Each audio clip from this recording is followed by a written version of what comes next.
సంగం మండల కేంద్రంలోని తహసీల్దార్ కార్యాలయం ఎదుట ఉన్న అంబేద్కర్ విగ్రహం వద్ద బహుజన సమాజ్ పార్టీ ఉపాధ్యక్షులు టి కృష్ణ ఆధ్వర్యంలో ఘనంగా నిర్వహించారు. బడుగు బలహీన వర్గాల ఆశాజ్యోతి అంబేద్కర్ అంటూ భారతదేశానికి రాజ్యాంగం రాసి ప్రపంచ దేశాలకు ప్రసిద్ధి చెందిన మహానుభావుడు అంబేద్కర్ అని, ఎస్సీ ఎస్టీ బీసీ మైనారిటీలకు ప్రత్యేక హక్కులు కల్పించారని, ఆయన మన భారతదేశంలో పుట్టడం మన అదృష్టమని, దేశంలో ప్రతి ఒక్కరూ అంబేద్కర్ పేరును గుర్తు చేసుకోవాలని వారు కొనియాడారు.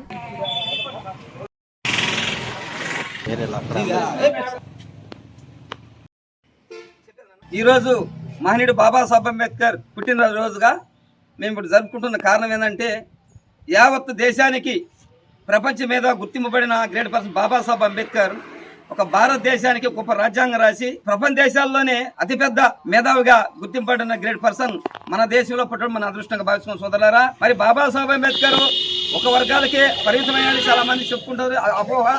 మరి ఆయన ఈరోజు పంచాయతీ నుంచి పార్లమెంటు దాకా ఈ బడుగు బలహీన వర్గాలకి అనేక హక్కులు కల్పించి, రాజ్యాంగ హక్కులు కల్పించి, భూమి మీద హక్కులు కల్పించి, జీవరాశులకు హక్కులు కల్పించి అటువంటి మహోన్నత వ్యక్తి బాబాసాహెబ్ అంబేద్కర్. ఆయన తన నలుగురు బిడ్డలని, తన భార్యని చంపుకొని ఈ రాజ్యాంగం రాశాడంటే చాలా గొప్ప వ్యక్తి ఆయన. ఈ ఎందుకు రాజ్యాంగం రాయాల్సి వచ్చింది ఆయన అంటే, అస్పృశ్యుడిగా ఆయన్ని 9 సంవత్సరాల చిన్న వయసులో బడిలేకి గుడిలేకి రానియకుండా అంటరాని వాడిగా ఇబ్బందులు పెట్టి అవమానం చేస్తుంటే, ఆ చిన్న వయసులో ఆయన ఒక పట్టుదలగా పెద్ద చదువులు చదివి రంగు నేర్పు గ్రంథాలు రంగంతో బయటపెట్టి కులగచ్చ మూర్ఖులతో ఎనలేని పోరు చేసి పీడితులు తాడుతులు హక్కులు కల్పించి ఈయనమైన ఈ జాతికి ఎలుగునిచ్చినట్టు గ్రేట్ పర్సన్ బాబాసాహెబ్ అంబేద్కర్. అందుకే చెప్తున్నాం, బాబాసాహెబ్ అంబేద్కర్ భారతీయ సంపద, బాబాసాహెబ్ అంబేద్కర్ భారతీయ మేధావి. ఈ ప్రపంచ దేశాలనే బాబాసాహెబ్ భారతదేశం పుట్టాడని, ప్రపంచ దేశాల్లోనే ఆయన పేరుని ప్రఖ్యాతిని అందరూ కొనియాడుతున్నారంటే ఎటువంటి మేధావి మన భారతదేశంలో పుట్టాడు. సోదరులారా, దయచేసి అన్ని వర్గాలు అన్ని మతాల వారు ఆయన గౌరవించండి. మన జాతి సంపద ఆయన, మన భారతదేశ జాతి సంపద. కాబట్టి బాబాసాహెబ్ అంబేద్కర్ త్యాగాన్ని ప్రతి ఒక్కరు తెలుసుకొని ఆయన ఆశయాలకు అనుగుణంగా పోవాలని, ప్రతి ఒక్కరూ ఆయన అడుగుజాడలో నడవాలని, ఆయన ఆశయాలు నెరవేరేదాకా మనం ఈ కంఠంలో ఊపిరినంత వరకు బాబాసాహెబ్ అంబేద్కర్ ఏం చెప్పాడో ఆయన అడుగుజాడలో నడవాలని కోరుకుంటూ, బహుజన సమాజ్ పార్టీ ఈరోజు ఆయన చెప్పిన విధానంగా కాంచీరామ్ కాన్సెప్ట్, కాంచీరామ్ గారు ఏం చెప్పాడు, బాబాసాహెబ్ అంబేద్కర్ అది చెప్పారంటే, రాజకీయాల్లోకి రాని వ్యక్తి, అధికారం లేని రాని జాతులు అంతరించిపోతాయి. కాబట్టి 80% మందికి ఈ దేశంలో అధికారం రావాలని చెప్పి బాబాసాహెబ్ కాన్సెప్ట్ మానవీరి కాంచీరామ్ గారు 4 సార్లు ఉత్తరప్రదేశ్లో ముఖ్యమంత్రిగా మాయావతిని చేయడం జరిగిన. సోదరులారా, అటువంటి మేధావి బాబాసాహెబ్ అంబేద్కర్ వారసుడు ఒరిజినల్గా ఎవరైనా ఉన్నారంటే మానవీరి కాంచీరామ్ గారు. అధికారం కోల్పోతే మనకి ఏమి దక్కవు, అధికారం ముఖ్యం. అధికారం కోసం మీరు ప్రయత్నం చేయండి. మీ ఓటు వజ్రాయుధ లాంటి ఓటు, కోటీశ్వరుడికి ఒకే ఓటు, కూటికి లేనివాడు కూడా ఒకే ఓటు ఇచ్చాను. కాబట్టి మీ ఓటు మీరు వేసుకుని రాజ్యాధికారం వైపు నడవాలని. కాబట్టి ఐఏఎస్ ఐపీఎస్ ఆఫీసర్లారా, ఈ బహుజనులారా, మీరు మేధావులారా అర్థం చేసుకోండి. మీరు పై స్థానాలకు పోయారు, మేము కింద అటువడుగులో ఉన్నాం. మీ జాతి మీరు గౌరవించండి, మీ జాతిని మీరు ప్రభుత్వం చేయండి, రాజ్యం వైపు నడవండి, మీరు సహకరించండి. అట్టడుగు ఉన్న జాతుల్ని మీరు ఉద్యోగస్తులుగా మీరు మమ్మల్ని ఆశీర్వదించండి. మమ్మల్ని అధికారం వైపు నడవడానికి మీరు అందరూ సహకరించండి. దయచేసి మనం చేసుకుంటున్న ఈ దేశంలో మేధావులు ఉన్న ఐఏఎస్ ఆఫీసర్లు, ఐపీఎస్ ఆఫీసర్లు, ఎస్సీ ఎస్టీ బీసీలు మైనార్టీలో ఉన్నారు. మీరందరూ దయచేసి పెద్ద మనం చేసుకొని బాబాసాహెబ్ వారసులుగా మీరు జీవించాలా.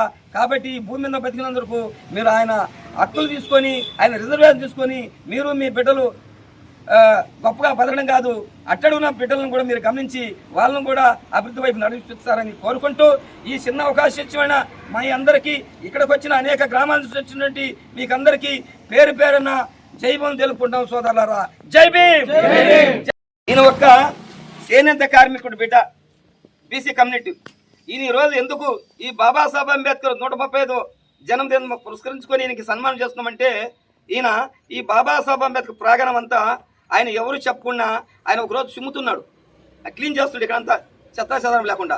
ఎందుక ఎవరు చెప్పడం చేస్తామని నేను అడగ, అయ్యా ఒకటేం చెప్పేది, ఆయన పుణ్యం వల్ల ఈ దేశంలో బతుకుతున్నాము.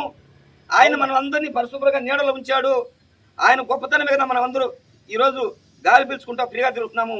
ఆ మహనీయులు లేకపోతే మనం ఎక్కడున్నాము. కాబట్టి ఆయన ఉన్న ప్రాంగణం నేను స్వచ్ఛందంగా నా మనసుకు ప్రేరేపించింది, నేను చేస్తాను, నీట్గా చేస్తాను.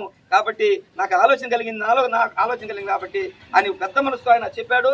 అందుకని ఒక పేదవాడు చదువు సందా లేని వ్యక్తి బాబాసాహెబ్ అంబేద్కర్ అంత బాగా అర్థం చేసుకున్నాడు, అధ్యయనం చేశాడు. ఆయన పట్ల ఆయన ప్రేమాభిమానం పెంచుకున్నందువల్ల ఆయన ఈ రోజు మేము గుర్తించి ఆయన మానవత్వాన్ని గుర్తించి ఈ రోజు మా బహుజన సమాజ్ పార్టీ ఆధ్వర్యంలో ప్రజా సంఘాల ఆధ్వర్యంలో మీ అందరూ ఆధ్వర్యంలో ఈరోజు ఆయన ఘనంగా సన్మానం చేస్తున్నారు. మస్తాయన గారి ఈ గ్రేట్ పర్సన్. ఆయన ఇలాంటి వ్యక్తులు బాబాసాహెబ్ వారసులు చాలా మంది ఉన్నారు, వాళ్ళు ఆయన వాడుకుంటున్నారు. కాబట్టి ఇలాంటి వ్యక్తులు బీసీ కమ్యూనిటీలో వ్యక్తి ఏ చదువు సందు లేకుండా ఆయన్ని తెలుసుకొని ఆయన త్యాగాన్ని గుర్తించడం వల్ల ఆయనకి మేము ఈరోజు ఆయనకి బాగా సన్మానం కార్యక్రమం జరుగుతుంది. సోదరా, ఇలాంటి వ్యక్తులు ఇంకా ముందుకొచ్చి అంబేద్కర్ పట్ల ప్రేమగా ఉన్న వ్యక్తులు ముందుకొచ్చి ఆయన సేవా కార్యక్రమంలో పాల్గొనాలని మనస్ఫూర్తిగా కోరుకుంటున్నాం. ఈ టెక్నో ఒలింపియాడ్, సివోస్పార్క్, మెడిస్పార్క్ వంటి ఆధునిక అకాడమిక్ ప్రోగ్రామ్స్ ద్వారా విద్యార్థుల్లో లాజికల్ థింకింగ్, సైన్స్ అవగాహన మరియు విశ్లేషణాత్మక నైపుణ్యాలను అభివృద్ధి చేస్తూ సిబిఎస్ఈ అండ్ స్టేట్ బోర్డు కరికులంలలో అత్యుత్తమ ఫలితాల సాధనకు దృఢమైన పునాది వేస్తోంది నారాయణ.